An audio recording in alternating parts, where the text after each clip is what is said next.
call today's Raleigh Transit Authority meeting to order for September 1st, 2022.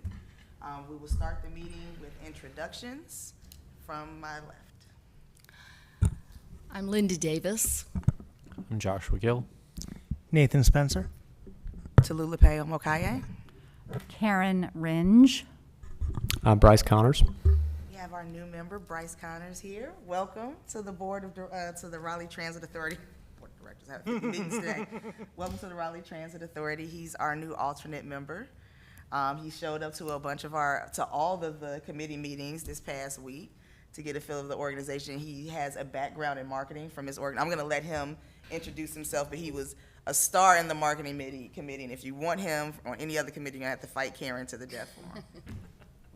Would you introduce yourself? Well, no, thank you for that introduction. No, it's good to see a lot of familiar faces. For those who I don't know, my name is Bryce Connors, and I own and operate a marketing agency, Blueprint Business Communications, here in Raleigh.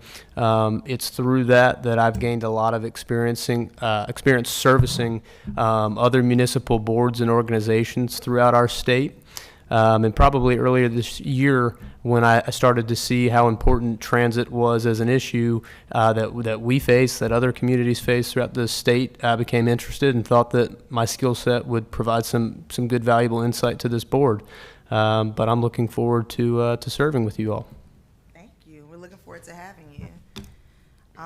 So we'll go ahead. Would anybody like to approve the August minutes? Madam Chair, I think they are not prepared yet. Yeah, that is correct. We'll get those out as soon as we can. But my understanding is that they are not available. Everybody confirm with a thumbs up if that's correct? All right. Oh, okay. Well, never mind that. All right, are there any revisions or additions to the agenda? Madam Chair, I do have a couple of items just to mention. We did not list it under Finance and Policy Committee. We do have one action item today. We usually will put that in bold, but that item will be action, which is the service equity analysis for the R-Line. We held that public hearing in July, I believe, June. I'm sorry, it was August. The summer went by really fast if no one noticed, but that was in August that we had that public hearing. So we are looking for adoption of that today, if at all possible. The other item is we do have general manager's reports, and we would like to put those after the committee reports, if available. I think he has a couple of items to review. You may even have one of those as a handout. So again, I believe that's the only two items I have. Not an action item or anything of that nature, but sometime during the meeting I did want to discuss December's meeting schedule. December is strange. It falls just very much like September, where we have all committees and the RTA back to back.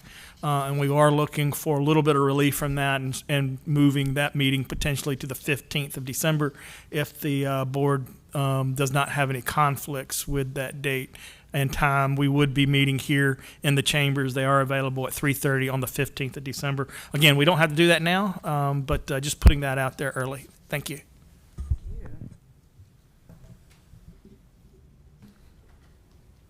Do you all want to go ahead and, since that's the easiest one, can we just go ahead and address that one?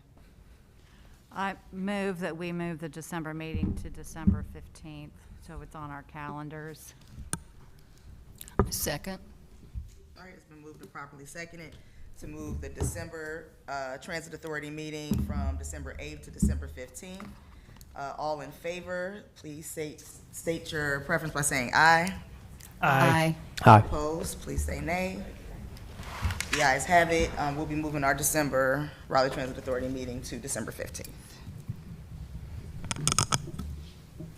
Madam Chair, I would just like to say that I have a hard stop at 5:30. Okay. And I would like to go ahead and acknowledge Jennifer Truman. Sorry for being late. Oh, no, it's all good. I just want to say it for the record so that you're in attendance on the meeting. Thank you. All right, so if there's nothing else, do we happen to have any public comments? Just so I know. My bad. Do we happen to have any public comments? Just so I know. All right. So let's jump into it. Staff information items, the management contract request for proposals update. Yeah, we have Mr. David Walker, which has a brief presentation for us today, and he's going to run through where we are to date and next steps. Good afternoon, David Walker, Transit Division, and we did talk about this in 2 of the 3 committees, but we wanted to go ahead and provide an update to the full board today since we did not talk about it in Marketing Committee. And we've also put together a bit of a timeline of what things are going to look like from now until the end of this process. So before I do that, I'll just provide a little bit of history on what has occurred to date. If you recall, for those of you that were here last year, we originally bid the RFP as a management contract in August of 2021. We only received 1 bid, so we did not accept the bid, and we kind of went back to the drawing table and put together a new RFP that was an operating and maintenance contract, a bigger type of contract versus the management contract. While having that conversation for how we wanted to do that with Go Raleigh, we also realized that our access program for Go Raleigh and Go Wake was on a similar track to our Go Raleigh contract, so we decided to just fold it all into one big RFP and hopefully allow us to gain some efficiencies of scale throughout the process and provide us some lower costs due to that. So this will be a joint procurement between the City of Raleigh and Wake County. It will ultimately go to our City Council and the Wake County Commissioners for final contract approval. And we did repost the RFP this past August. Since August, we have issued a total of 4 addendums, and we opened it up for a second round of Q&A. After the first round, we had 4 firms that remained interested by providing additional comments in the second round. Doesn't mean that we won't get more than 4 proposals, but we've consistently been hearing from those 4 companies after that first round of Q&A.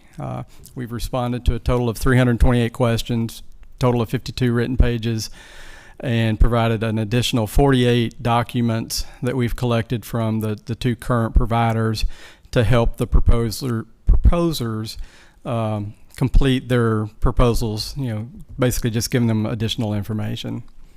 The new due date for the proposals is the end of this month, so September 30th we will have proposals in hand. What's the timeline look like moving forward? So we will be back in October to the committees and to this full board with just an update at that point. About all we'll be able to tell you is how many proposals we did actually receive. So we won't have a whole lot of information by the time we have those meetings, but we'll at least let you know how many we got and who they came from.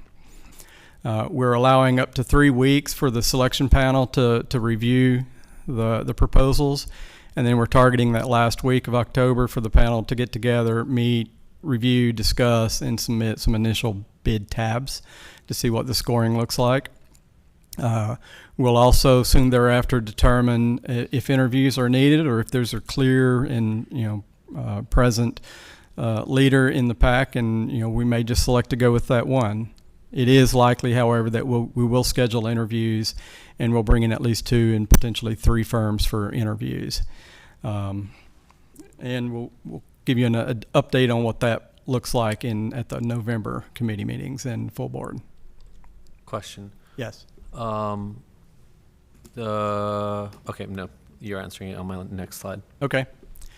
So tentatively, we've picked about 8 or 9 dates and provided to all of the interested parties that have received the proposal, just giving them some blocks that they can start blocking out on their calendars for their teams in case they are selected. So we're kind of giving them advance notice to make sure when we call and say let's go, they'll have dates blocked out. So those interviews tentatively will be set between the 7th and 18th of November. And just a reminder, due to some questions and requests by this board, we will be reaching out to both of the contractors and to their employees, and we will allow them to submit up to 5 questions each from both the Access program and the Go Raleigh program that will be asked at during the interviews. So we are making sure that process is followed per your request. The employees won't be able to ask the questions directly themselves, but we will have them, and we will read the questions out loud and make sure that the interviewer or the proposers know that they're coming from the employees. The selection panel will then meet after those interviews have been held, likely that last week of November, to again meet and discuss how the interviews went and determine if a final recommendation can be brought forward. If so, we'll be bringing those to the committee meetings in December and then to the full board on December the 15th, since you've made that adjustment. Continuing on from there, once this board has seen that recommendation, it will move forward onto City Council in either late December or early January. We'll begin the contract routing and execution. That typically takes a couple of 3 weeks. Transition startup will take about 30 days for whoever is awarded the contract, and then between 60 and 90 days after that initial contract execution would be the anticipated startup for the new type of operation or contract that we'll be awarding. I do want to note that since this is a joint procurement, there will be a parallel process very similar to the one I've just described for our board that will be occurring with Wake County's TAB, Transit Authority Board, and then it'll ultimately go to the Wake County Commissioners for their approval also. Yes. You might get to this, but I recall from a year ago, there was a kind of a diverse list of folks who are on the selection committee representing different agencies and others. Is it the same people? Is it different? There has been some changes just due to the length of time and availability, but for the most part, it's very similar. Wake County wanted to have 2 persons represented, and since Raleigh's a little bit bigger part of the contract overall, we decided we needed to have 2 people if they're going to have 2, so we added another City of Raleigh employee, and that's Sean Abrams, our Go Raleigh Access Program Manager. So Sean and myself will be on the committee for the city. Wasn't there someone from Go Triangle? Yes, I was just talking about our internal candidates. There will be Sharon Chavis, who's the chief of staff for Go Triangle, and Kelly Blasey, who's the transit administrator for the town of Cary. And I believe that's it. So 2 from the city of Raleigh, 2 from Wake County, Ms. Chavis and Ms. Blasey. I have a question. Well, 2 questions. How does this becoming a joint procurement impact, how does that impact the contract? The contract is still similar. It's just, Wake County is also participating in the same contract that we will be participating in. So does that mean that Wake County, I know right now the management company gets our budget. Does that mean that they'll get Wake County's budget too? Budget from the county too to manage theirs, or how does? Yes, so this is a different contract type. I mean, under the management fee that we currently have, all those costs are passed through. So under this new scenario is a maintenance and operations contract, so it's a service fee contract. So it'll be a set fee per hour. We do have some fixed cost associated with the service, not fixed, but they're pass-through costs also. But it takes some of the risk out, such as pension, fuel, utilities, things that are volatile in the market. We tried to pull out so that we pay those direct, because generally speaking, those are the things within a contract that are inflated because they're unknown. So we've tried to do some of those things. I guess to answer the Wake County piece is we'll share the contract terms. It'll be a joint procurement per se.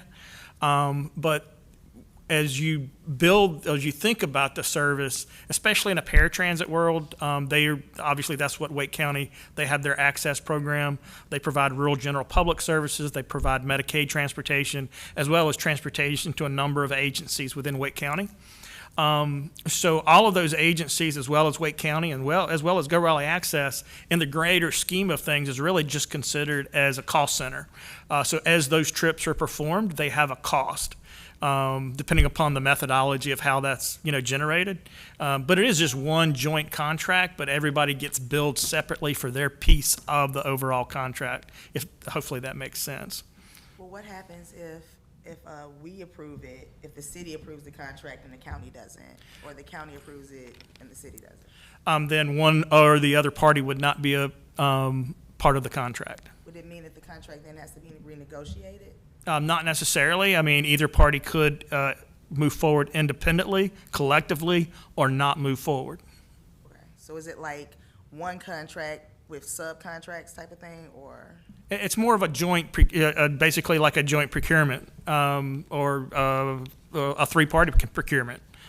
So I'm trying to think of some other joint venture types of things that the city does. Certainly Raleigh Water, works with a number of municipalities to provide water throughout Wake County. This is kind of the same thing. It's obviously you have maybe a lead agency, and I wouldn't even call us a lead agency. It's just a joint procurement per se. I guess my question is, if that does happen where one approves it and the other doesn't, will that take longer for us to actually switch management companies? Will it have to be some measure of a going back to the drawing board? Will that extend the timeline for them actually starting to take over if we do have a new management company? As far as we are concerned, and I don't want to speak for Wake County because we do not have Wake County representation here. So the way I would explain that is that if we wanted to move forward with the contract, we would have the ability to execute contract. And if Wake County says, I really don't want to enter these contract terms, then they would have the ability to not execute contract. Now, what they do beyond that, I'm not going to speak for what they would say, but it's kind of a free will mode at that point that they can either execute as a joint, or they could choose some other path to renew their service. Okay. Do you have a question? I would also just like to emphasize that obviously we work together very closely. We already share a paratransit contract, or we share a facility. We share computers and phones, and it's a big joint operation that we deal with on a daily basis. So we don't foresee any issues, but I certainly understand the question. So I don't want people to think that there's some looming problem there. None so whatsoever that I'm aware of. So it's just I'm asking because anything can happen. So just in case that we at least had the conversation and the thought came out around that. My question is, well, in a comment, first of all, I really appreciate the staff pivoting on this because last year it was concerning. We only had one applicant, which is the current provider, TransDev. So when was TransDev's contract supposed to be up? And given what you've had to do and with this period of change, when is their contract going longer than it was supposed to? So the TransDev contract is in an extension. Certainly, that's a legal extension, even by FTA terms. So that was, approved by council. Currently, our existing contract with TransDev would expire December 30th. Our existing contract obligations with MV under Access could expire as early as June 30 of 23. And both of those have options for administrative extension. So we could extend beyond those with administrative amendments, it certainly in the time frame that we're talking about for transitional, types of activities. We do foresee potentially thinking about those two services, coming online at a little bit of a different time. Obviously, we want to make sure that we coordinated very closely with any incoming vendor if that's necessary, because anyway, it's just complicated. So it might be easier for them to do everything at once, or it might be easier to do one side fixed route and then paratransit. So we'll be working through those types of issues as we understand the proposals and as we talk with the proposers about those proposals and how a startup would work. I know that was kind of long, but there's a lot to unfold there.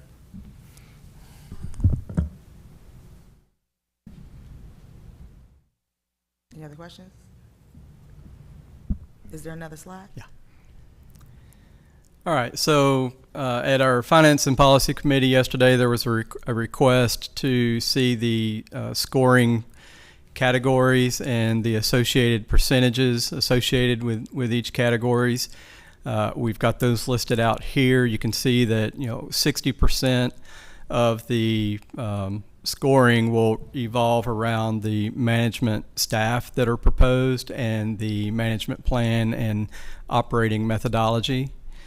So a total of 60%, kind of is focused on that. 20% is based on the firm's or proposer's qualifications overall as a larger corporation. The cost proposal piece of it will only be 15%, so that won't be a huge driver, but obviously that does need to be looked at and factored into the equation. And then, just 5% on financial review and of their confidential information that they provide as part of the proposal. So the financial piece will be a pass-fail. If you meet the qualifications, you're going to get the 5% credit. If you don't, then you're not going to have any credit, and likely your proposal won't be considered any further after that if they're not financially viable. Madam Chairman. In addition to that, again, to Josh and the Finance and Policy Committee's request, we're providing some things to consider for the selection panel, and this isn't necessarily a complete list yet, but we have added some items that we're going to ask the selection committee to keep in mind as they're going through the proposals and considering what their scores look like. And basically we've referred them to different sections of the RFP itself where we're listing out qualifications and things that we expect, and then they can look for those things within the proposals as they review them. Josh has this in hand. Would you mind sending us a copy of this, please? The presentation will be uploaded to perfect. Board Docs by the end of the day or tomorrow morning at the latest. So you'll have this. Cool, thank you. No, you have this in hand. These are exactly the questions that I'd want to know is, turnover and sort of attitude towards who they're hiring as people. Yeah, this is great. Thank you.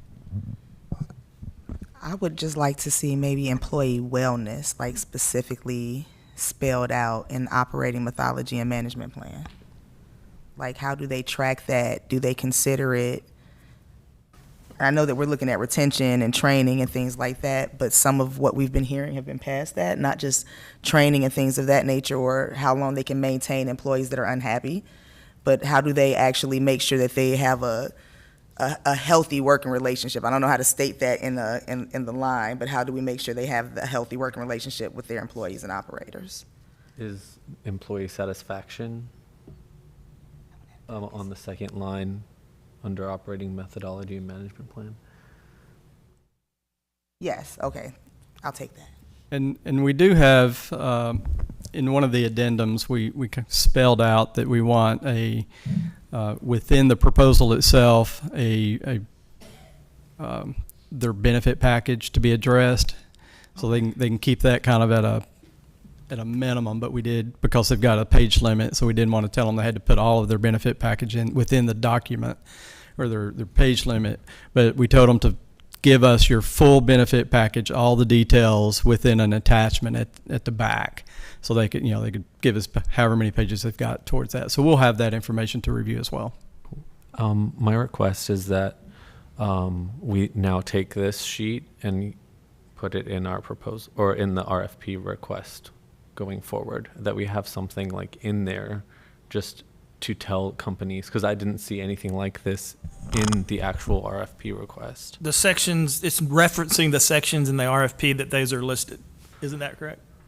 I think I understand what you're saying. So the next time we do a proposal similar to this, instead of just giving them the 5 topics, give them some additional bullets. Yeah, even if this is an appendix or Okay. item or something, just Sure. say this is the sheet that we are going to be Got it. grading off. Clarifying question, are we giving them the percentages? Is that what you're suggesting as well? Sometimes, I'll just say real quick, sometimes we do that, but we're not required to. I think we do list them in some order, but I can't remember exactly what that order is supposed to be off the top of my head. No, that's good insight. But it's not required to tell them what those percentages are. I think it's good not to. From a private side, we sometimes can utilize these percentages to, and what you find is the outcome of that is not always the most qualified vendor. It's the vendor who manipulated a system off of statistics to make sure that when the final tabulations were totaled there, they scored the highest, and that might not be the best quality for us. That's fair, but I think that I would like to have a scoring sheet like this, regardless of whether or not there's percentages. Sure. Just so I think it gives the board and the authority and a way to communicate very clearly to the companies what we are prioritizing. No, I agree with you wholeheartedly. I just was commenting on the percentages. Okay, cool. And I think to that point, this is a public meeting.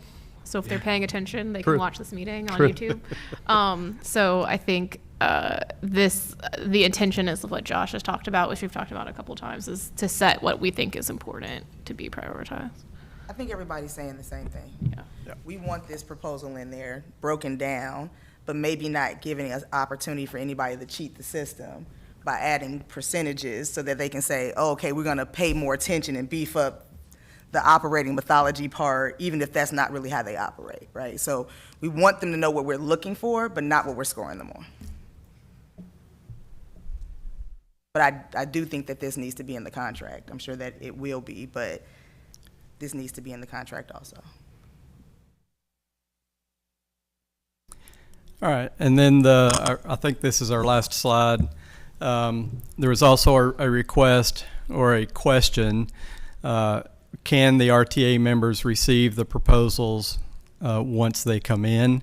We did reach out to our procurement department, and as I expected, I've quoted exactly what they sent back. Is only the evaluation team should be privy to the proposals until an award has been made. Then they become public record. Since this board are members of the voting body, you really should not. You should recuse yourselves from any part of the evaluation process. So that's just straight from the procurement department when I asked if it would be appropriate for the proposals to be distributed before an award. I think we've talked about this before, but I would just like some clarity. Is it common for public boards to have no representation in procurement processes across the state, across the country, or That's the norm for the city of Raleigh. do you know of any other processes around the state with other transit agencies? Are you familiar with them?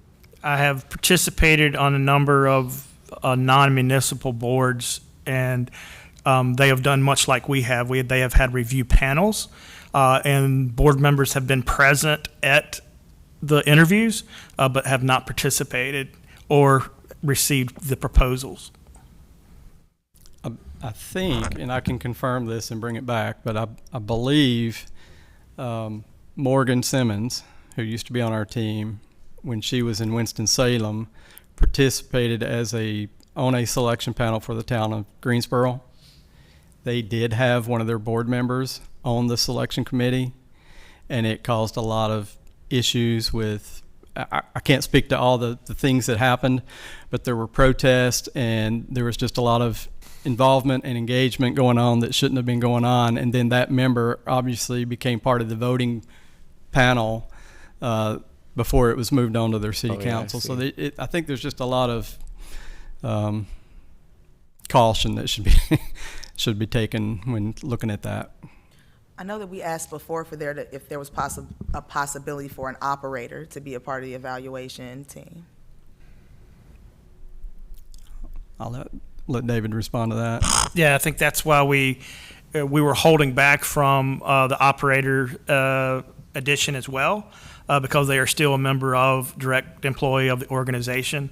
What about But a we do retired want to operator? take questions from those operators and submit those during the proposal interview process. What about a retired operator? I still think that gets difficult because you don't know exactly what retired operator that is, and that's kind of subjective. Who selects, and you never know which operator gets picked if there's going to be bias one way or the other, and likely there will be towards or against the current holder. So that again could just bring complications to the procurement. I'm just looking for a way that once this is all said and done, we don't have an issue, right? Not just with changing the management company, but with the process and with people feeling like their voice wasn't heard or something like that. And God forbid we have any hiccups in the future, you know what I'm saying? So I'm just trying to figure out a way to make sure that with everything that we've had going on, that some of that historical information is present during the interview process. Madam Chair, I think that the opportunity to be able to cure for that or fix for that is to make sure that when we're doing the contract piece, we're involving sort of a big tent so that we're getting, when that contract gets put together, we're hearing from as many sides, and maybe we have operators at the table during committee meetings to help us out with some of that so that we can make sure that it's one thing to say, you will be graded on this. It's quite another to say, in this contract, you are in violation if. No, I agree with you. I'm just saying, what if TransDev gets awarded the contract again? As we're talking about. Yeah, I would say that certainly this is an open and fair and free competition for this contract, and that's certainly the way that we want to uphold the proposal process and make sure that it has full integrity as we move forward. Right, I'm not And at so, all yeah. suggesting any stripping of integrity of the process. I'm saying we want to make sure that in my mind, it would be best to make sure that before we get to the contract part, now that we've picked the baby, and now we're trying to address it, you get what I'm saying? Before we get to the contract part where we're trying to work out what this company we've already picked is gonna do, what if the company we've been working with that we've had these issues with is picked? That means that in the interviewing process, if there is no presentation or representation of the historical information that we have, that we've been going through present there, it's a possibility that it can happen again, because then they don't have to answer those historical questions. Not saying that TransDev won't get picked, it means that they would then have to be accountable and answer for, if you want the continuation of this contract, how will you deal with these sorts of things moving forward? So that we make sure that we're putting these stops in at every part of the process to pick the right group to get the contract. Well, we also have the ability to not recommend. Like, if it comes to us and this is what the selection committee says, and we debate it and we say this is not the way that we think, we can make that recommendation to city council. Now, that said, I'm not going to call out any one company because that's not our place. But we, based on the information that we get and based on our experience, we can give our advice to the city council. And then it's just advice, right? Oh, true. And TransDev has already had an extended contract, and if they're the company that we picked, and that was picked in the process, and we just choose not to say we don't want them, then we have to go back through a whole nother process if city council chooses not to take our recommendation, to not go forward with the company that we're saying we've had all these issues with. That's why I'm saying, instead of trying to fix it if we get there, solve the problem if it happens, just put in spaces to maybe mitigate the problem from happening. Well, certainly the review panel will have representation from the city of Raleigh in the form of David Walker and Sean Abrams, which have been part of the transit, division, and are well aware and have attended all of the meetings that that this board has as well. So I don't think that there's going to be any type of candy coating of questions or evasion of what types of professionalism and just overall management that we're looking for. We're looking at that for every firm, period. So I would say again, as far as direct participation and things that and historical knowledge of our meetings and things of that nature, then certainly that'll be there. And we get to possibly be there too, right? Certainly, we will have that in an open forum, so we can have individuals there during those interviews that are chosen. As David Walker said, that could be 1, 2, 3, or 4 different firms. We don't know, obviously, until we get into the review of the proposals and come out the other side of step 1. But certainly, we do see that being an open process. We'll be controlled to those members that are part of the review committee as far as asking questions and digesting that information. But certainly, that will be viewable by this body as probably others. Madam Chair, I had a question. I think it's in the same vein, and it's a clarification of where we started with the slide. I just want to understand at which point, since we're the body that makes the recommendation for the service, we get to see what they're proposing to serve us with. So I understand the need for us to not be part of the evaluation team, but I'm not particularly comfortable saying that, company A is going to be the company without having ever seen their proposal. So I'm a little confused and wondering if there's some clarity about at what point do I get to see the proposal, or is it not during the first cut? Is it just if we interview 2 companies, we just see those 2? That I need some clarity there. We can have that follow-up conversation with procurement to see if that might be a possibility. Once we got to the point where an award was going to be recommended, could you see that particular proposal? That might be possible.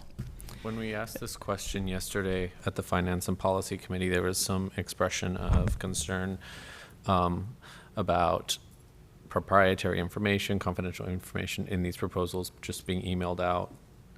However, I would like to raise the point that you mentioned that there will be hard copies, and if this is such a big deal that we can't receive them, take these binders and have them in the conference room at RTA or at the train station where we meet. Yeah, sure, there are going to be thousands and thousands of pages, but at least they'll be available for us to look at.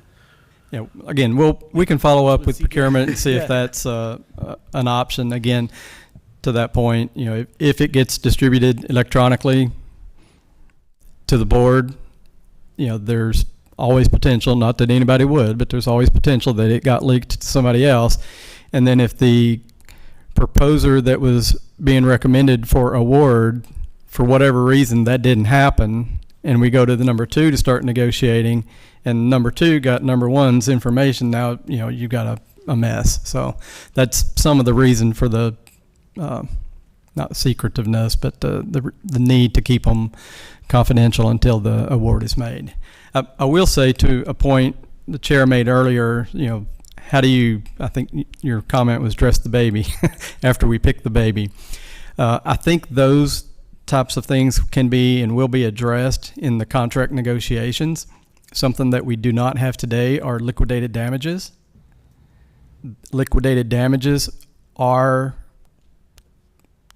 pretty much common in this type of contract that we'll be going to. The proposer will have a lot more opportunity to make a lot more money, but they will also be held responsible to do exactly what they're supposed to do, and that's provide the service that's being requested. So if you don't have, step outside of the pandemic area that we're in right now, but if you're dragging your feet and you're not hiring employees and you're missing trips, that's on you, and every trip that you miss is $50 or $100, and that's a penalty that gets deducted from their invoice at the end of the month, on top of not being paid for that revenue hour of service that they didn't provide as well. So there are, typically a dozen or more liquidated damage categories where we can hold them accountable, and those categories can be anything we come up with. So we did put some of those in the contract to make sure that the proposers know that will be part of the final contract negotiations. And I think that's where we hold people or the proposer accountable on the final contract. Thank you. Thank you. Do you have a question? Yeah, a follow-up question. We keep talking about being when the contract is being developed or created. How long is that process? How much of that comes to us? Is that all done by y'all and we have no say? My understanding, just from the timeline here, it looks pretty short. It's not like, we 1 month of presentation, another month of approval. Like, this looks like it's going to take place in less than a month. So we talk about being participants, but I don't know that that is actually the case. We've never gone through a contract negotiation of this type, so we're not real sure. We do know that once a recommendation from the selection committee has been made, we can go ahead and start having conversations with that proposer. Even before we're bringing it to you for final approval, we can start having conversations with them and saying, all right, what do you need? These are the things we're going to need, so we can make sure we're getting all our documents lined up and in order, so that ultimately, if this board approves, city council approves, Wake County approves, we've got everything ready to go, and we don't start those negotiations at that point. So we'll be working on that throughout the process. I'm sorry. No, go ahead. Following up on that, does it make sense then that we as a body get started with staff having that conversation about what we expect to be in this contract, so that when you start to have those conversations with them, we've pre-loaded some of the main issues there? I'm sorry. I think we've got a pretty good feel for that. We've been talking about this contract for almost a year and a half now, so we hear you. And we've got some lists created already, and maybe at the next finance committee we can bring that back to you and let you take a look at it and see if you want to start adding to it. And just remember also, the RFP is part of the contract as an attachment. So the intent of the RFP is brought into contract. That's pretty much under all of our management fee or service fee contracts. So everything that we have in that RFP as intent currently will be part of the contract. Now, are there other special outlier items that might not be within that RFP that pop up, that we want to think about? Potentially. But I would say that the RFP is pretty comprehensive, especially with all of the addendums that Mr. Walker put together. So, again, the body will have the ability to see that. So are you saying that our input into the contract is us reviewing the RFP and now addendums and then giving comments on those?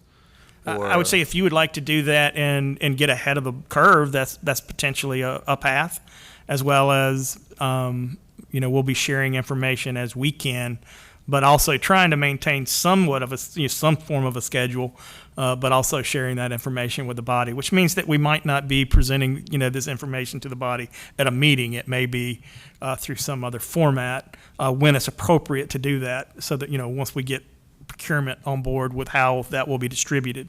So, I think it'll be an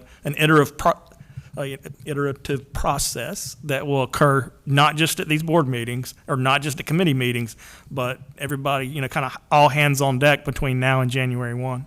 And a lot of the intent, to David's point in your question, has been incorporated into the RFP. So all of those things that have been brought to us, that we were able to incorporate into that RFP are already there. A lot of the things that you're concerned about, we built that into the RFP, so it's already there. And that intent, as David said, that RFP will be part of the contract itself. So it's already there.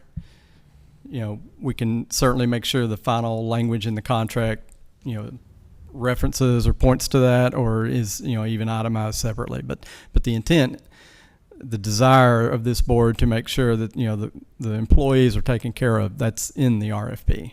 I Madam- just want to, sorry. Well, she did just- have one. Yeah, she did. I don't have to go first. I was just gonna say to make like a clear request. I think that this body, or at least the Finance and Policy Committee, should see the draft contracts once the award and the firm is chosen, that we're in the process of doing draft contracts. And I double checked, and I said this a year ago at a meeting, but the development and execution of contracts with a private transit management firm for provision of transit service is one of our listed powers and duties as an authority. And so we need to be part of that process, transparently, and seeing the drafts, because I know that you guys have captured a lot of the intention in the RFP, but the company that gets chosen will have their own proposal response of what that means to them. And it's our duty to the public, to the operators, to make sure that their response is in line with what our intention was. And I would like, in response to that, I would like a copy, in addition to or whatever we can do with the contract, but as soon as we can, of the RFP with the addendums that you've made. And I hope that they're all together. I know they're probably not, but That's easily sent tomorrow morning. You know, Thank you. The RFP and the 4 addendums, you know, we can get those out. I'm not going to send you the 49 attachments and all that extra accessory information that was requested, but we can certainly send you those, all those addendums. I appreciate And it. just, I think it was at the last meeting, a question about turnover came up, and can we make sure we get turnover rates from everybody? That was worked into the last addendum that was issued. We said, you got to tell us what your turnover rates are. So Thank you. I appreciate we that. have heard you. And I appreciate that. And sort of following up on Jen's comment, I understand you've heard us, and I understand the intentions in the RFP. Having responded to a couple RFPs, government RFPs in my time, there's a difference between you should and it will cost you if you don't. And so I want to make sure that we're able to be part of some of those pieces. And the last comment is that, as Jen said, like the folks who are coming to the meetings in the future because we didn't do this right and are upset are not going to be going to you guys. They're going to be coming to this body, and that's what the city council asks us to do. So we have to have a hand in that process, which I understand, you know, but I just want to reiterate. And I guess I'm driving home the point so that we can move on to the next item, because we, to stay on point, stay on the agenda in a timely manner. But I guess what we're saying is, in no uncertain terms, do we not want to be involved in the process. So even if the process is going quickly, then that means that y'all just need to keep us in the loop just as fast. If we want the opportunity to be in the interviews, that means that we need to know about them in a timely manner when they're scheduled, so that we can make time on our schedule to be there. That means if we're wanting to go over the RFPs, that we just have the information. So since we've been on this all this time and we've kind of become a really bonded team around this new contract, like, we really want to be involved, because it's been close to our heart. It's taken up a lot of our energy and time and assessment in the RTA, to the point where sometimes we couldn't even get to business because we've been kind of dealing with the issues of the management contract. So we just want to kind of see it all the way through, I think is what we're all saying. To your point, I requested that the dates be made available for the interviews, and on the earlier slides, there was the block of dates for interviews, not the actual scheduled interviews because they're not happening yet. We don't know which ones, but Right. in the slides, if we go back, there's No, the I saw block it. I of made dates, note on yeah. it. I'm just saying so that we know of that. Like, whose interview is this time? What time is it? Where is it? Like, that's what I mean. I know we have the dates, Yeah. but the actual interview information so that we can be present. and not just information so that we were given it. I know that's not what y'all doing. We trust y'all, but I'm just saying. So, as soon as we schedule and get those interviews set, then we'll make the board aware. Thank you. Did we happen to have any public comments? Are we good? Are all hearts and mind clear on the RFP? Yes. Awesome. Do we have any public comments? Okay, great. The next item on the agenda is the annual report. All right, thank you, Madam Chair. Obviously, we've been working on, or been talking about the retreat that was held a while back. Actually, it was right around the beginning of the new year. And after that time, we summarized that information and we put it into a couple of slides that we reviewed at the committee meetings and at the RTA meeting a few times during the month. I'm sorry, Andrew, I can get up. I forgot. You got the slides? Yeah, okay, great. Thank you. I didn't mean to be lazy. But next slide, please. But what we've done is we've actually summarized the actual retreat with comments that we've received from the board, as well as we've thought about the accomplishments that we've had in 2022, as well as, you know, some of the work plan items that are in the Wake Transit work plan, as well as your initiatives for 2023. We've put that into a presentation. This can certainly change at any level, but we wanted to at least put something out there that this body could take forward to council as really kind of a quick recap of 22, as well as what are the objectives for 2023. So some of the things that happened, and we probably don't need to dwell on these a lot in 2022, but certainly our electric fleet came on board, 5 vehicles, and we had an original set of chargers, but that's actually pretty much doubled up to 14 charging stations will be complete here shortly. Next slide. This is just some nice photos of the electric fleet. Bottom left, you'll see how our chargers are set up at Pool Road, and those vehicles are charged. We're also working on software that will do series charging and off-peak charging, which should save us funding as it relates to our electric fleet in operation daily. Hopefully, you've seen these out and about. I've seen them out and about quite a bit lately, so they're a nice addition to the fleet, and we do expect these to expand over time. Next slide. So other things, our CNG buses, certainly that is the staple of our fleet currently. We received 28 new CNGs. Those were from the tax district in 22. Bringing our total fleet up to 73% low or no emission vehicles. So we're doing fairly well on that front. Some of the stats associated with CNG, 16 metric tons of emissions saved, as well as over $2 million in fuel expenses saved since the fall of 2018. I know we've talked about this in the past, but the Raleigh Water anaerobic digestion project, which will come online hopefully in late 23, will power up to 50 buses and hopefully even quite a few more if we're lucky. That'll be renewable natural gas. That is something that would normally be flamed off into the atmosphere if it weren't captured and refined and put into a pipeline where we can actually use that. So certainly we don't actually use the gas that they put in the pipeline.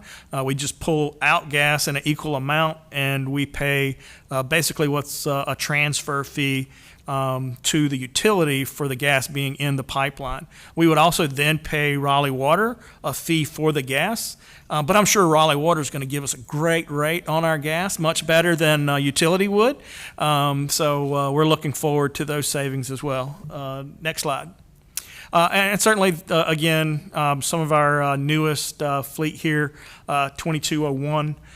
If you ever wondered about our bus numbers, first 2 numbers are the year of receipt, and the last 2 are the series of receipt in that year. Next slide. And then finally, this is a recap of our bus rapid transit full funding agreement in August last month. We're approaching final, or actually completing design and going, we're in right-of-way acquisition currently. Western corridor is approaching 10%, southern corridor as well as the southern corridor was submitted by Het Patel and the BRT team for a ratings application in August, or just last month. So that is where FTA rates the application. If we get a medium or higher, we will be eligible for FTA funding. Currently, we think that we're eligible for a medium, or at least a medium high, just like New Bern Avenue. And then we are looking at opportunities for investment in North Raleigh as well for BRT. And we have a large study area. Here it says Midtown and Triangle Town Center. We'll massage that a little bit because our scope of that project is actually larger than just Midtown and Triangle Town Center. Next slide. And certainly that's some of our branding with the Go Plus, which will be happening for our BRT system. Next slide. So FY23, what are some of the things that were priorities during the annual retreat? Increasing bus frequency and off-hour service. We put a / currently challenging, as you're well aware, with our operator shortage, that those types of ambitious things aren't on the immediate horizon, but we see those recovering in 2023. The board also expressed, really trying to make sure that we've got better route system information at stops and designating the direction of travel for the routes that are out there. Is that going downtown? Is it headed to Triangle Town Center? What, if I'm a newcomer to North Raleigh, which way is this vehicle actually going? And then again, better communication and engagement in the marketing arena, increasing ridership, and then intentional communication with our new and existing riders, as well as not just downtown employers, but employers at large. Better communication and collaboration with other city departments. Example would be a meeting with Planning Commission or BPAC. And then increasing also our north-south transit connectivity within the Beltline. Regional coordination, certainly our partners over at Go Triangle, and then continuing prioritization of our shelters, benches, and stop improvements, which I think if there's anything out there that I hear probably, not the most, but that is very passionate for individuals, is our continued improvements to our shelters, benches, and just general stop improvements, whether that's ADA accessibility or landing pads, whatever that might be. Next slide. So again, the RTA during its development or during its retreat, it thought about, what are other partnerships, things that we might not be able to do by ourselves, that we're not charged to do by ourselves, but certainly things that we're interested in and we want to be a part of, or at least tracking. And so those things that came out of the retreat were land use planning, affordable housing, certainly as it relates to our current and future transit, considering unhoused populations when making decisions, thinking about, how can our routes help, how can our fares help that, coordinating with regional partners, considering the importance of mixed-use development along our transit, as well as supporting the transit workforce and making Go Raleigh a great place to work. And I think we all are in favor of that, most definitely. FY 2023 adopted projects. So these are things that, while the board did not specifically make these themselves, they are in the Wake Transit Plan, and the board certainly had participation in the development of these, whether that's the original development of the Wake Transit Plan or whether that was an update. But we do have things in 23 that we're moving forward. Our Go Raleigh operations and maintenance facility expansion, our East Raleigh park and ride design will get underway. Our ADA operations and maintenance facility, which that's a very large project, probably somewhere between 45 and 60 million for that facility. If it's built out at the 40 to 50 year range that we think it should be. And that would be a shared facility with Wake County, Go Wake Access. Building the first of 7 enhanced transit stops. So these are stops with real-time passenger information, enhanced lighting, a larger footprint, a larger seating area, and covered area. And then, look, we have 127 bus stops that will be in some form of development in 2023 as well. Next slide. And I think this is the last slide, but again, just thinking about other adopted projects through the Wake Transit Plan, we did get final design cost appropriated in '22, and we're also getting our Southern Corridor final design cost adopted and appropriated in FY 2023. All right, Andrea, I think that's all if I remember correctly. This is our last one. Great. There's one more slide, The bus about stop signs. stop signs. Oh, I'm sorry. I saw the header and I thought it just stayed the same. Okay, all bus stop signs will be properly branded and replaced. I think you remember David Walker a while back talking about, we've heard some comments, what in the world's that old, cat bus stop sign doing out there? But everything will be inventoried, or actually I think the inventory of all of our assets has already occurred, which will help our database. But then on top of that, all of the old signs will be replaced in an upcoming contract. And then certainly we'll be completing our educational marketing campaign in '23. The initial one, that won't be the end of it, but just that initial push to get us started. And then we're looking at ways to enhance that as we move through '23 into future years. So again, I can change any portion of that presentation. We can tame it down a little bit because that's a lot of information. And I talked really fast, and I feel like that still took a while. So we can tame that down, but at the board's recommendation, I can work with the chair or whoever the chair would like to appoint and get that to where the board, likes that presentation. And then certainly, I guess, Madam Chair, either you or someone would present that at a future council meeting. But that ends my presentation. Thank you. Does anybody have any questions? I do. Y'all gonna hate this, but I think it's important. We got an email 3 hours ago from the Raleigh newsletter, or the Raleigh Go Raleigh newsletter, and I think that would be an important slide to put before fiscal year 2023 initiatives. I think that we should have a slide that says setbacks, and the wording here is perfect. Due to a shortage of bus operators that is affecting transit agencies across the country, we will temporarily reduce frequency on these routes. List them, which ones have gone to hourly and which ones have gone to 30-minute. I think that is important for City Council to know, because that is our main charge, is providing a bus service that is reliable. Yeah, I mean, just for disclosure, we did send a Friday update to council. I think the board got that as well. So they are well aware of all of our activities and the things that the board's working on. We usually do those through Friday updates unless it's a report and recommendation or a special item to council. But certainly I agree that needs to be just something out there, because I like to look at it. I'm an optimist, so most of the time. I think that we're stepping back so that we can step forward. So sometimes you have to get your balance a little bit and then move forward, and I think that's where we are. Hopefully with this slight reduction, we can get the capacity we need to get the training out there, get the new recruits, new operators trained up, and come back really strong in '23. But great point. I don't disagree. Any other questions? I just want to comment. I think that the report is a fine length.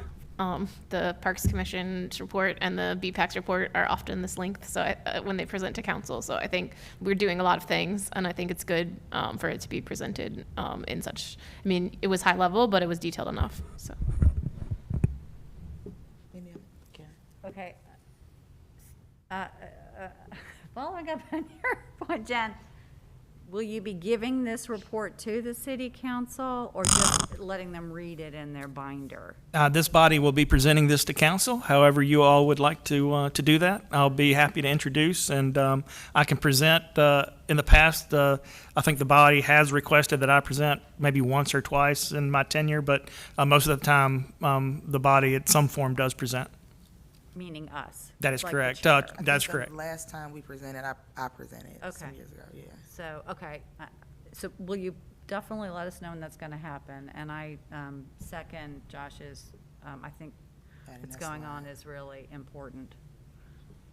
For context, we don't want to For make it seem like context. it's an issue I that we're mean- only dealing with. Yeah. Any other questions, comments? Just want to reiterate what Josh said, especially since one of the at-large city councilors uses one of the buses that's being reduced. So he's well aware of it, but it will seem odd to leave it out. Thank you. Thank you for that report. All right, moving on to our committee reports. I know that Josh has to go, so Karen, do you mind if you switch places with I do not. policy and finance? Awesome. All right. Thanks, Karen. All right. So for the Finance and Policy Committee yesterday, we got some information about the Access Program. We are going to start getting monthly updates about the Access Program in addition to the updates about Go Raleigh. Yesterday was more just kind of history about the program and highlighting that at present we use a lot of point-to-point transit, whereas a lot of other agencies use rideshare, and just how that has, like, why that developed and all that kind of thing, and how that is challenging. So that's pretty interesting. For the passenger amenities guide update, Matt did a great presentation on this guide that we have that he said that he used when he first came into the role, just to kind of get updated. It talks about like what our bus stops look like, the street widths, that kind of thing, all the nitty gritty kind of things that we use for planning the bus. And they have updated it, and it was attached to the agenda if you'd like to read that. Management contract review and schedule. We just heard a lengthy discussion about that, so I won't go into that. And then D is our action item. We've been hearing about this for quite some time now. Last meeting we had a public hearing about the R-Line Title VI analysis. To recap, when we stop a service for more than a year, we have to do analysis about the equity of the stopping and that kind of thing. And due to COVID, the R-Line was stopped and has not been restarted. So this analysis was done. It's been presented to the board in previous meetings. Now we just have to vote. Now that we've had a public hearing, we have to vote on whether to or not to approve the analysis. So I would like to make a motion that we approve the R-Line Title VI analysis. Does anybody want to second the motion? I'll second, but I also have a question. Okay. There's been moved and properly second. Are you all prepared for the question? That's parliamentary procedure, y'all. Were there any comments in the public hearing? There were no comments. Okay. No, none at the meeting or none that were Okay. that came in online. Any other questions? I just have a question. What would happen if we didn't approve the title analysis? So generally speaking, this is well, not generally speaking. So any type of analysis due to a fare increase, reduction of service, things of that nature, if they go beyond a year, and obviously COVID has pushed us beyond a year, it does require us to go through this process, even though it wasn't something that we wanted to do on purpose, and that we may or may not, reverse that at some time in the future. But we actually plan to reverse that as soon as we can. But it would just be, quite honestly, it would be a finding. If that were in collaboration, and when I say a finding, that would be finding by FTA during a triennial review. They come and do a very in-depth review of us every 3 years. And that solely would probably not raise a major red flag with Federal Transit, but that collectively with anything else, then you start getting into areas of potential trouble. And certainly, Federal Transit Administration is a large funding or partner with majority of all of our projects. So certainly, again, that's kind of like the big picture of not approving it per se. Thank you for entertaining my question. I guess, obviously, we all want the R line back, so I was just curious. This is not a vote on whether or not it will come back. It's just a vote on who is. It's a vote that the impact has been minimal, which is, in my opinion, debatable, but I'll move with the body, I suppose. And it doesn't really have to be minimal, it has to be disproportionate, if that makes sense. When do we have to make a vote on this? Yeah, we've been, Because I'm asking because I want to ask the question of how many of the authority has actually read it, other than Josh. How many of the authorities actually read the analysis? You and Josh, you've read the whole thing. Most of it? Was this touched on yesterday in depth?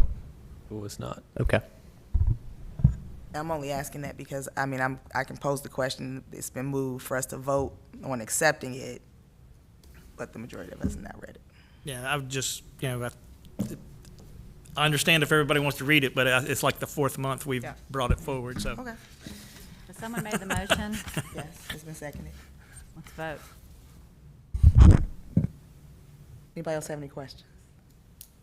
I just wanted to make a clarification that what I think we're voting on is the required analysis that we are providing to the Federal Transit Administration. It is not in any way, shape, or form a vote on whether we think we should start back the R line. Yeah. Just saying we did the analysis. Exactly. So. Most definitely. All right, any other questions? All right, so it's been moved, it's been properly seconded. All in favor of approving the R-line analysis, say aye. Aye. All opposed? The ayes have it. The R-line analysis has been approved. All right, so then we are jumping to Route Committee. Are you in a rush? Can you go after Route? Yeah. Okay. Oh, all right. Cool. So route committee, we went through the performance numbers for Wake Transit. Just to sort of clarify and remind folks, the Wake Transit Plan requires us to provide a route performance analysis and keep a constant eye on how the routes are doing that they are sponsoring financially. There were a couple key things that stood out in the report overall. One was that ridership is down only about 17% now. That we have largely come back in ridership, and that is both because the service has been there, but also because our riders need us to be there. The couple other things that stood out, the 7 and 21 are overperforming in the analysis and doing very, very well, which is great, and it's good to see. Ridership and on-time performance and just the ongoing moves for it has been great. Which routes? 7 and 21. Both of those. And then we've still got an issue which has been brought up before in past performance analyses about the Northwest Package in Rollsville. Both of those are the cost per boarding and the overall sort of performance in terms of ridership has been low.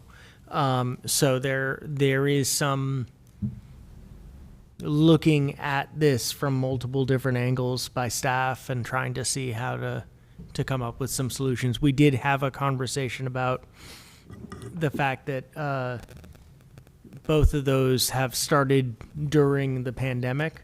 So the data that we're using to judge it is based on pre-pandemic expectations, but the post-pandemic or the current pandemic situations are there. So we talked about the O&M RFP, which we have gone through, so I'm not going to touch that. We had a briefing on the microtransit RFQs. So one of the options that we're looking at for some routes is exploring microtransit. We have an RFQ out, and we had a series of companies apply. We have 2 companies that have that are currently moving forward in conversation with staff, and the staff will have conversations with them and move to a recommended single company that we will move forward with.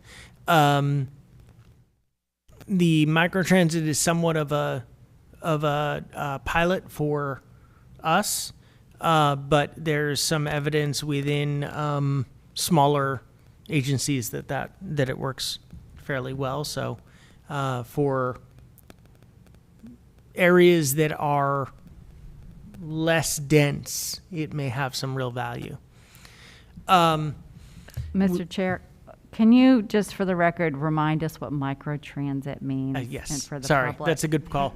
So microtransit is point-to-point, very similar to Uber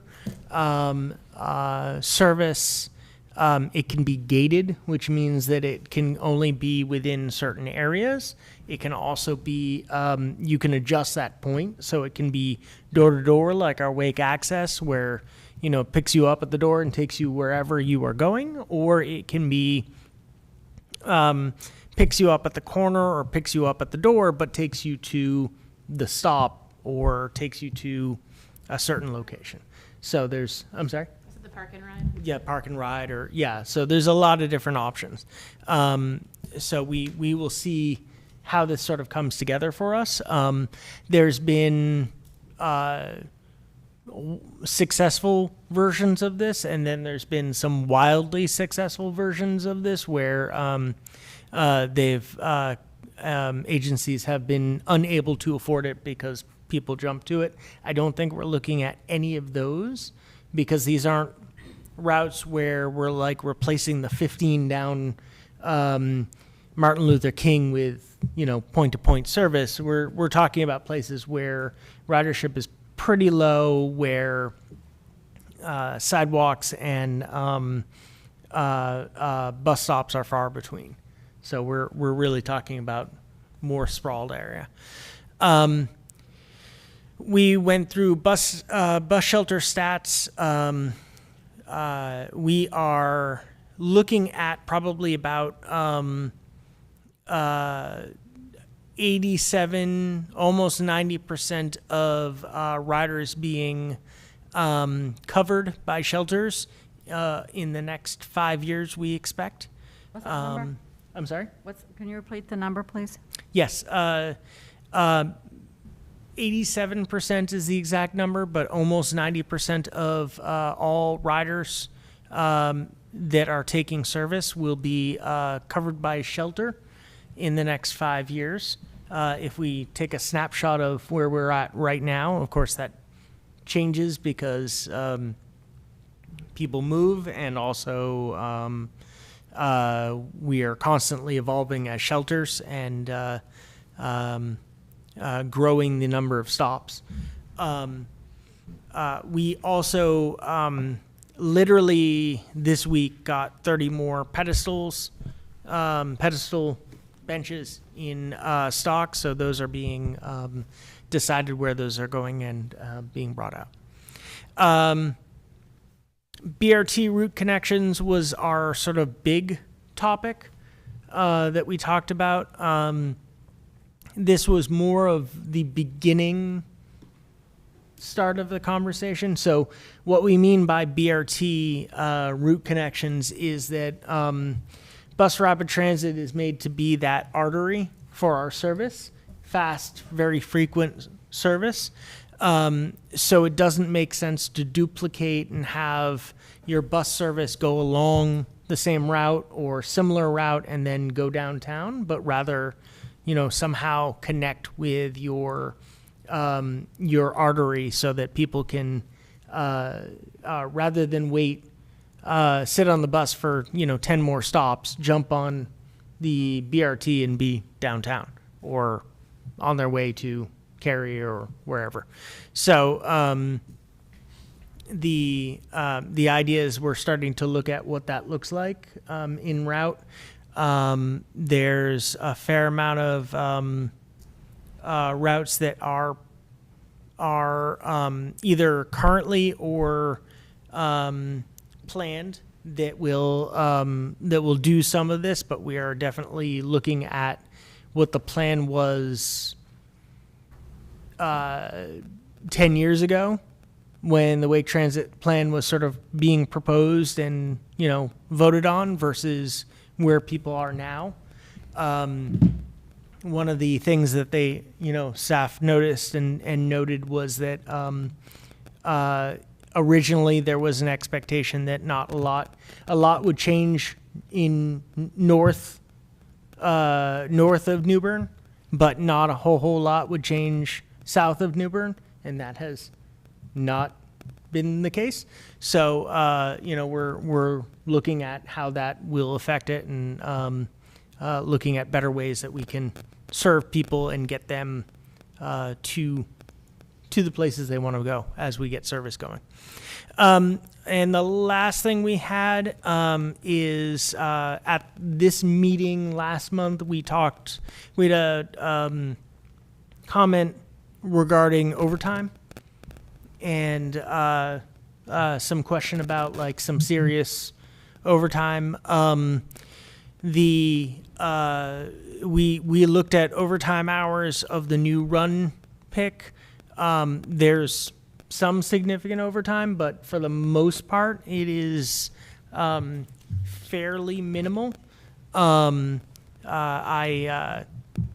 took a snapshot for my purposes, and if folks need to or want to see it, it will be in the deck. But the overall idea is that there is some overtime built into these picks, but there is not nearly. There's not so much that we're looking at people working, extra weeks basically in there on a regular basis. Now that said, there's in target as we grow operators that we shrink that needed overtime as down as possible so that we get to a place where if you wanted that route with an hour or two of overtime, it's there, but you're not. Most of the routes are pretty standard. So, but that only happens when we're fully staffed up. So that was the meeting. Jen, do you have anything that you want to add, or Bryce? Bryce joined us as well. I think you covered it. Okay. All right. So, any questions? Cool. All right. Thank you. Thank you for that thorough presentation. All right, and next we have our marketing committee with the chair, Ms. Karen. Can you all hear me on this mic? Yep. I wanted, we hadn't had a marketing committee meeting in a while, so we had some catch up to do. We had received a long presentation from Jana Victor about Bike Month that took place in May, and I'll just sum up by saying the staff, which is really part of our Commute Smart staff, which, by the way, now includes a new member, Mason Chambly, who is here today. I just want to make a comment for the new folks that we don't just do bus here under Raleigh Transit Authority. We also look at encouraging alternative forms of commuting, like walking and taking bicycles and carpooling. And one of the things we were told about Commute Smart, particularly with Mason joining, is that they traditionally, Commute Smart has focused on neighborhoods and riders inside the Beltline, and now we're expanding into residential areas beyond the Beltline, which I'm really pleased about. But in any event, so Bike Month, the staff did a lot of creative things, a bike bonanza, traffic garden, they had virtual events, a bike to work day, all about really encouraging people to get on their bikes. And they also created a couple of cool videos that are on the city's website. One is how to put a bike on a bus, just really straightforward how to do it. And the other that we really liked was that I encourage everyone to look at is how do you use the bike lanes, particularly if you're driving a car, like what to look for, because there's a lot of new markings now out on the roads for bicycles and different kinds of bike lanes, and it's not just Sharrows anymore. So that's a pretty clever video.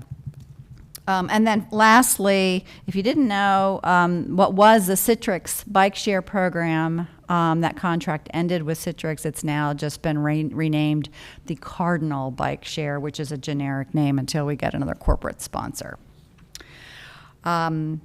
September is Tri-Transit Month, which is a little more challenging now that we have our bus routes are declining in frequency due to a bus shortage, an operator shortage. However, it's still free to ride the bus, so remind people about that. Okay, so Andrea is going to share a couple of other pieces of information that we asked about. As a reminder, at the beginning of this calendar year, we started paying for advertising spots with WREL's 101.5 radio station for their traffic reports that happen throughout the day, and we are sharing that sponsorship with Go Cary, Go Durham, and Go Triangle. And basically, we're looking at 10-second slots that pitch different messages that are timely, coordinating with what's happening with transit.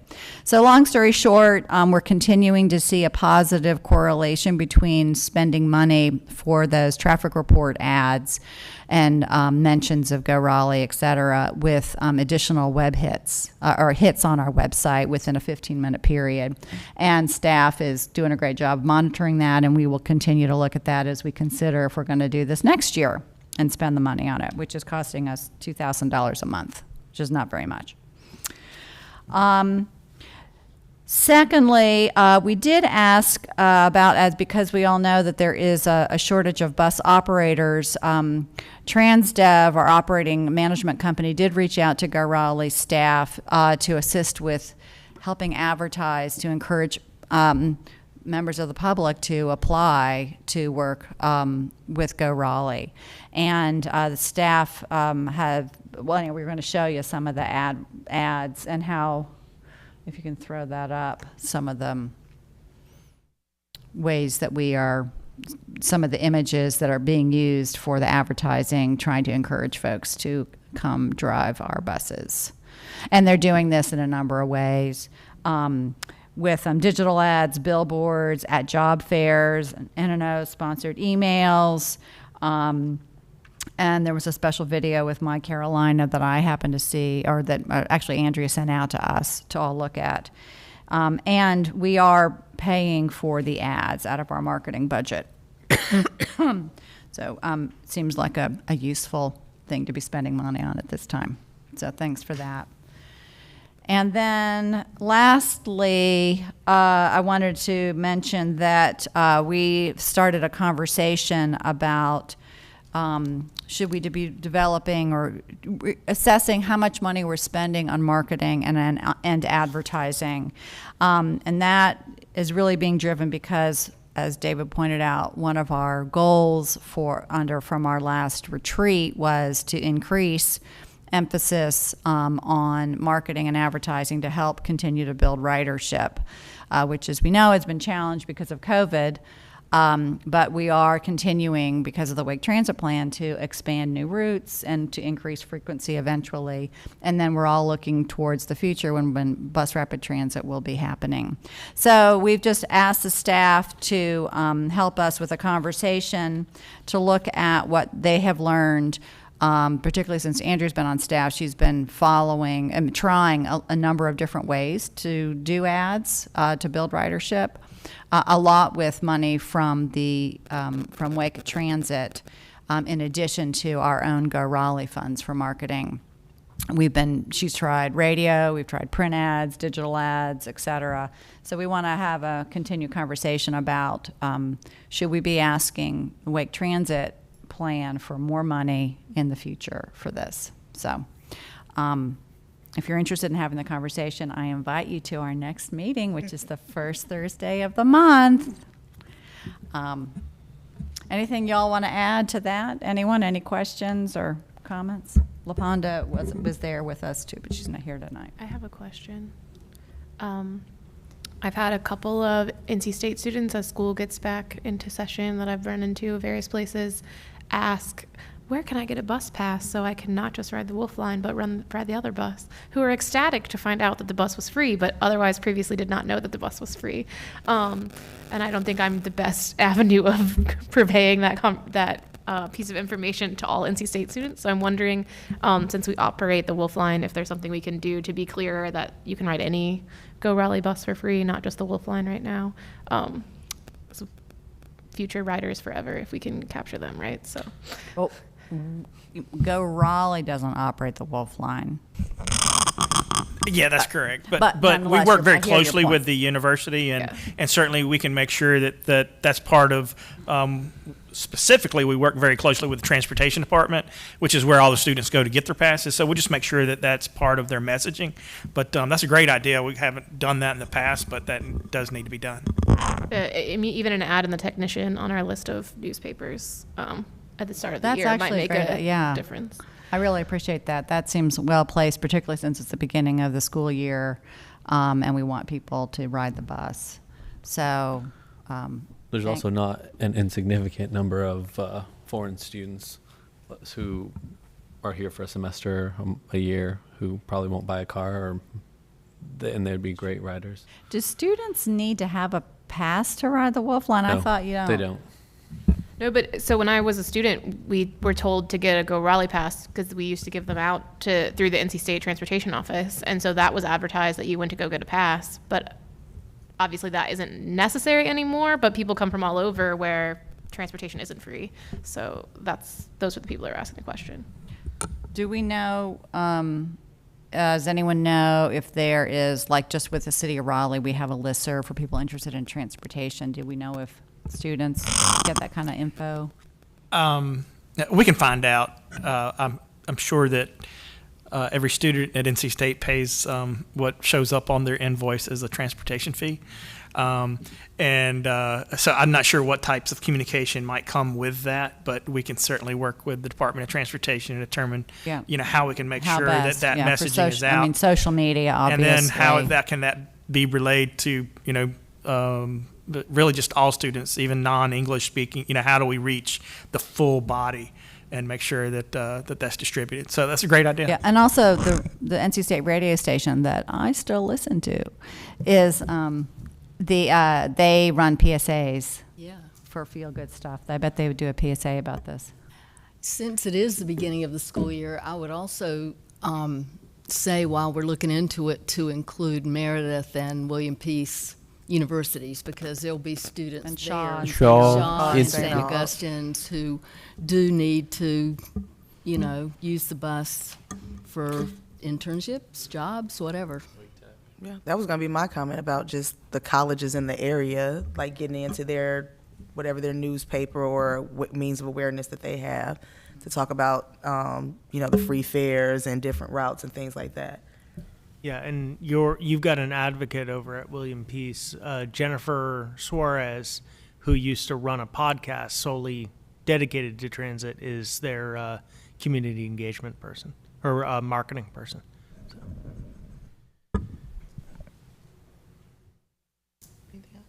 No, I think anyhow, I just was thinking about Wake Tech. I have a friend who teaches at Wake Tech, and she just put on her Facebook page that she just took the new, didn't they update their Express, the Transit Express? Anyhow, she was very excited about Do that. we I was have very any proud of her. relationship with Wake County Public Schools? About that en route, what, 2 months ago? Yeah, we certainly communicate with them periodically on a number of issues. But we could certainly try to see if there's some way to really to work through all student populations in I mean, in I Raleigh figure since here. we had instituted the Kids Ride for Free, then we have access to like getting that message out, because we, some of the schools were the ones that were doing the passes for the schools. So that could be another avenue also, just in Most general. definitely. There's Well, yeah. definitely a incentive. The superintendent has asked for a way to connect with Go Raleigh. The issue for them right now is mostly their antiquated systems and the fact that they're overwhelmed right now, but with a shortage of staff as well.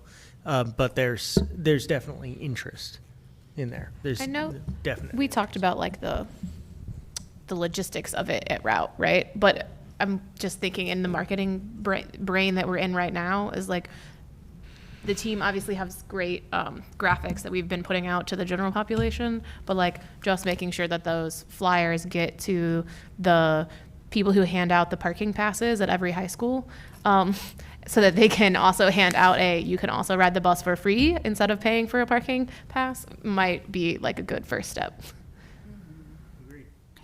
We've had this conversation, particularly when we approved that all youth could ride the bus for free, about how best to get the information out to the school system. And at the time, I know y'all did some special events along with Go Triangle at games and things.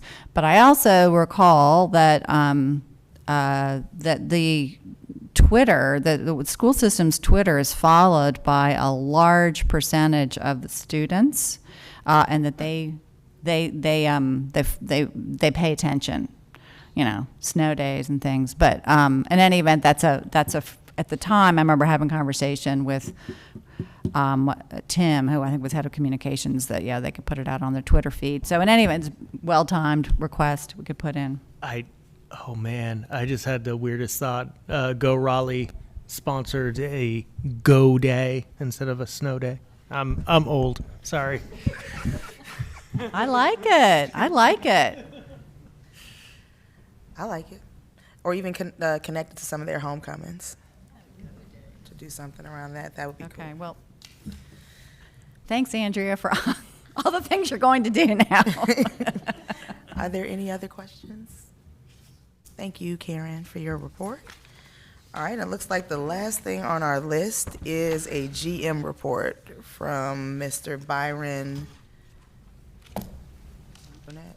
Yeah, Byron's here, and I think he's got a couple of slides. Hello. Madam Chair, Board, I didn't even see you there. I was hiding. So I do just have a few slides to go through for the sake of time. So looking here at the incident support reports, and my apologies, this is actually supposed to be tagged on to the route committee report. So that'll begin next month. So for the month of July, which is the reporting month for this meeting, there was a total number of incidents reported of 53. Those are broken down by type, as you can see. And I actually have a slide that I think Jen asked about coming up in a couple of slides.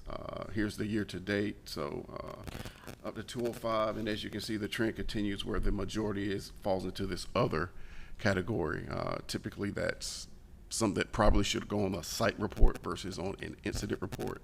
An example of that could be the operator makes an observation about something in a roadway at a particular stop that's a bad pothole that's not able to be avoided or something like that. So that's the majority of the complaints. Excuse me, not complaints, the majority of the incidents that are reported. And these go to safety and to ops both.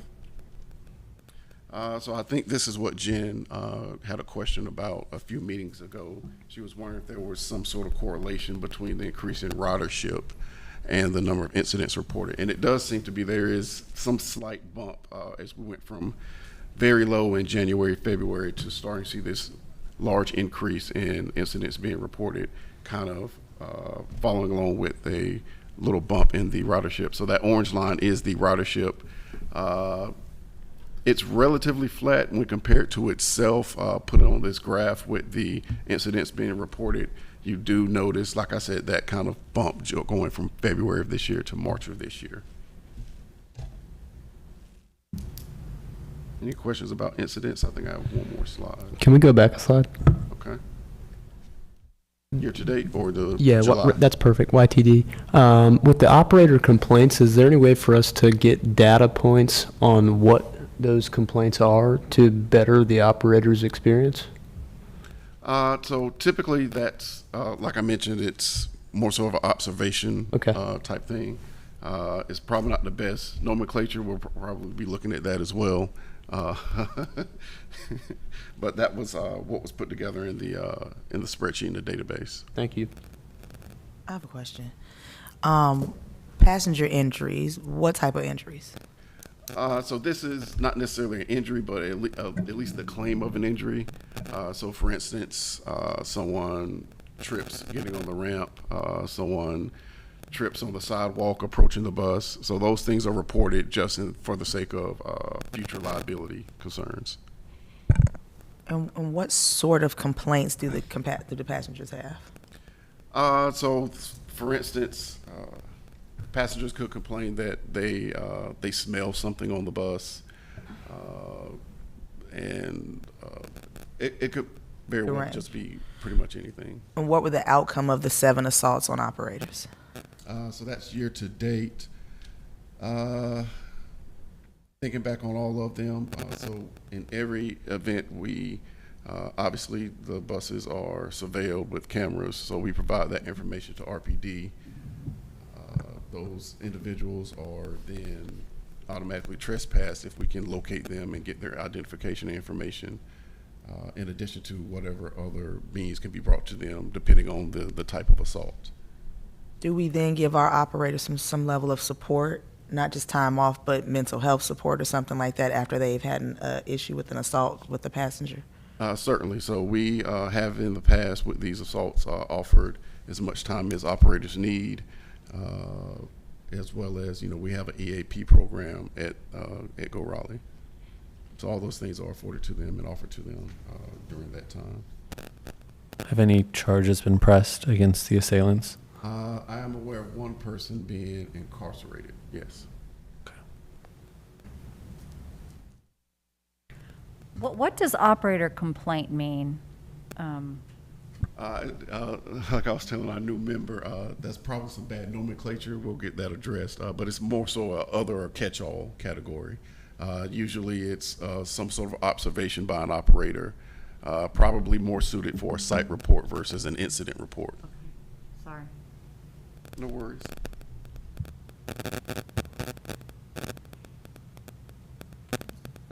That was the last slide. Thank you for including this one. I do think it's helpful to see, although it does appear that even as ridership's riding, it's sort of found a level point. Yeah. So potentially this, like keeping this up in future reports will be also useful to see if it can maintains a level or not. What caused such a spike in July? It's hot. It's hot. It's true. So I work very closely with Raleigh PD, the district group that they kind of surveil the area around Go Raleigh Station. And there is a noticeable increase every time it gets hot during the summer in incidents and behavior in general throughout the city. Looking forward to some cool weather. You said what? Looking forward to some cool weather. Look at February. It's really low. Does anybody else have any questions on this? Oh, I'm sorry. Oh, if you had anything else. I was just gonna make the statement, there was a campaign in March, I believe, and that kind of correlates with the incidents being reported, where we did encourage operators to cite more incidents, tell us what's going on, and documentation provides us with the ammunition, for lack of a better word, to present to groups like this and to RPD when we're having challenges in places. That was going to be my question, if reporting these things are being encouraged. So I think just regular encouragement of those things, I think, is helpful because it also communicates that operator and passenger opinions are wanted, which I don't think everyone who rides the bus beside me necessarily thinks that there's someone somewhere listening. So I think that's important. That was good, thank you. Does anybody have any other questions? I have a missed trip question. Is now the right time to ask it? I think you have another slide. I do not. Oh, about missed trips? All right. I think there was a handout for that one. Yeah. I just didn't know if you had a slide for it too. Can I ask my question? Oh, okay. My question is what is the remedy that we're offering riders for missed trips right now? And I say that because I was riding the bus a couple Saturdays ago, far later into the evening than I normally ride the bus. And we wound up, a small group of us, taking the 21 because we weren't sure if the 7 or the 11 were going to run out the last run on Saturday night. And that's a lot of walking for folks. Mm-hmm. And I was curious, that was what everyone at the bus station was told to do. But I'm curious, if we offer our point-to-point service for missed trips, or how are we handling those sorts of situations, particularly on the weekends, because that seems to be when we're having the most misses right now. What date was that, Ms. Jen? I can let you know. So typically, we work very diligently to cover trips as best we can throughout the night. So we don't just throw in our towel when there is a trip planned to be missed. We continue to work up until that time to try to get that trip covered any way we can. Sometimes that involves us trying to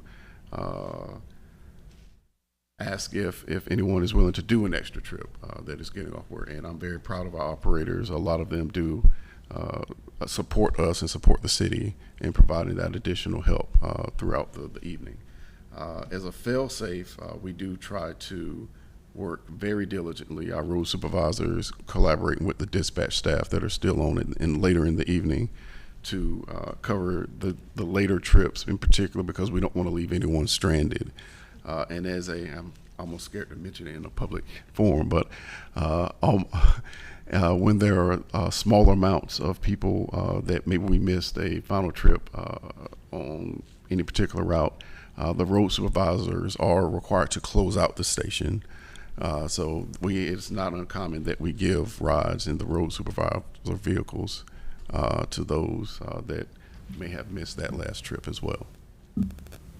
Don't go telling everybody though.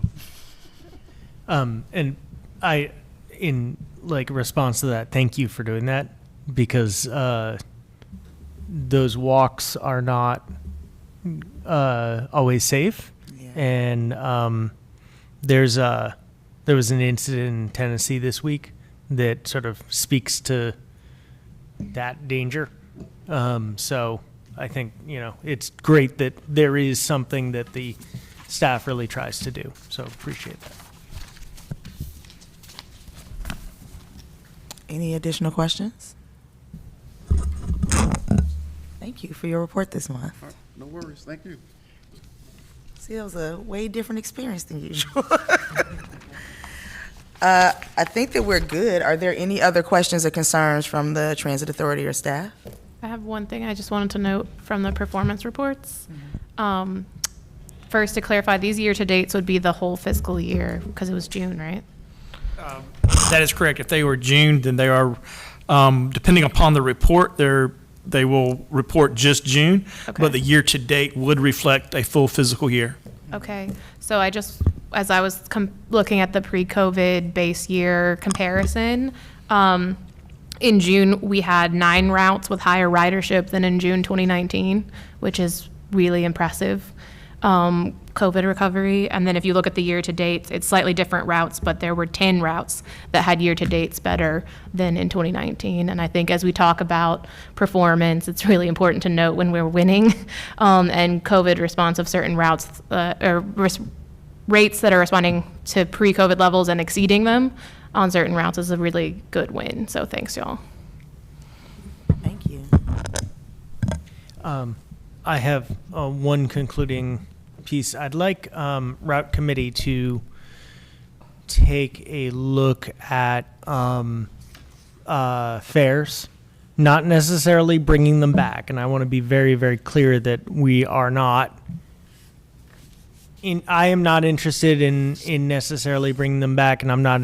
I don't know that that's a solution, but of any sort. But looking at the status of fares, and also looking at somewhere in between solution for finding a way to be able to manage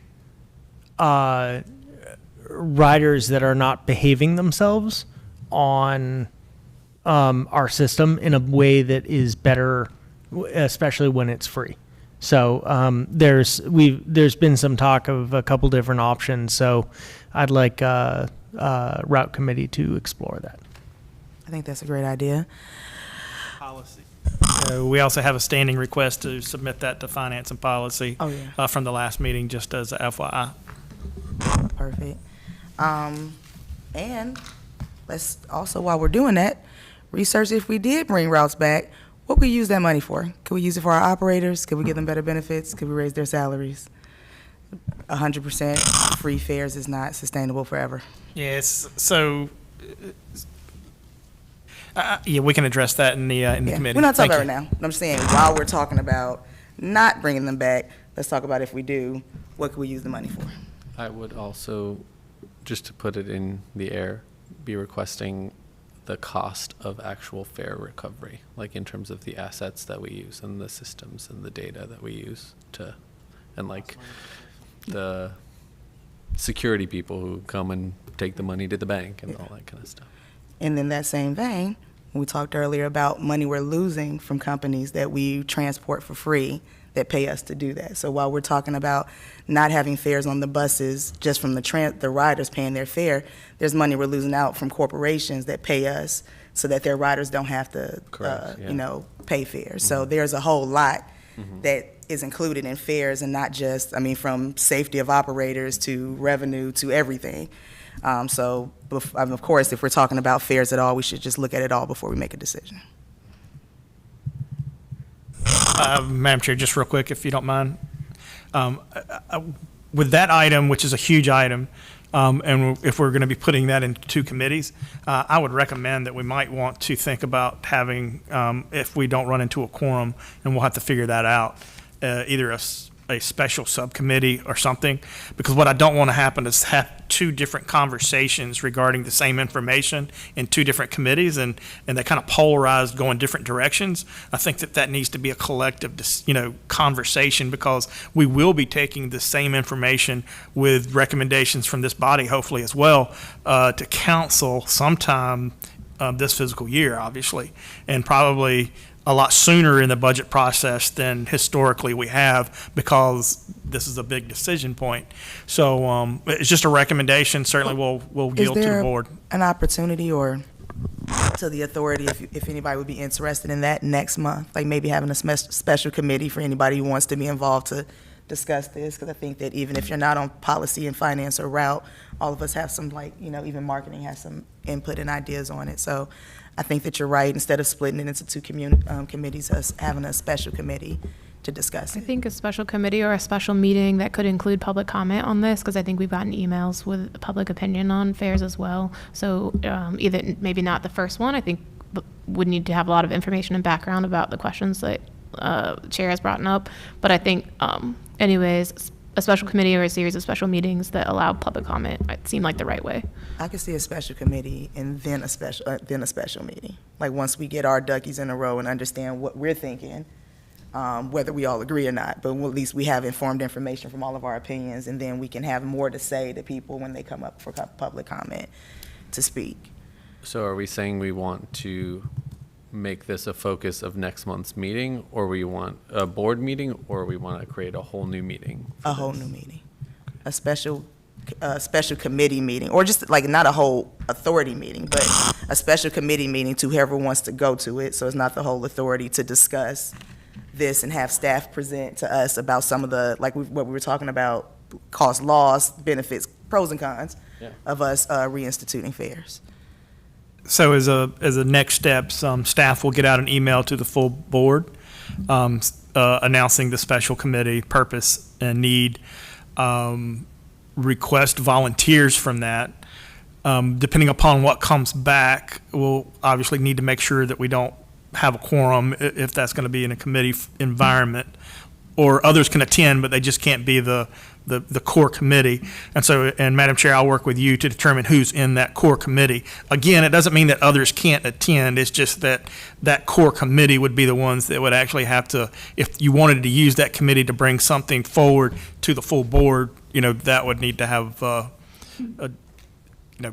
limited voting capacity, if that makes sense. No, that makes sense. That sounds good to me. All right, anything else? Any other questions, comments? Are our hearts and minds clear? All right, I call this meeting to a close, 5:30, September 8th. Thank you. Everybody have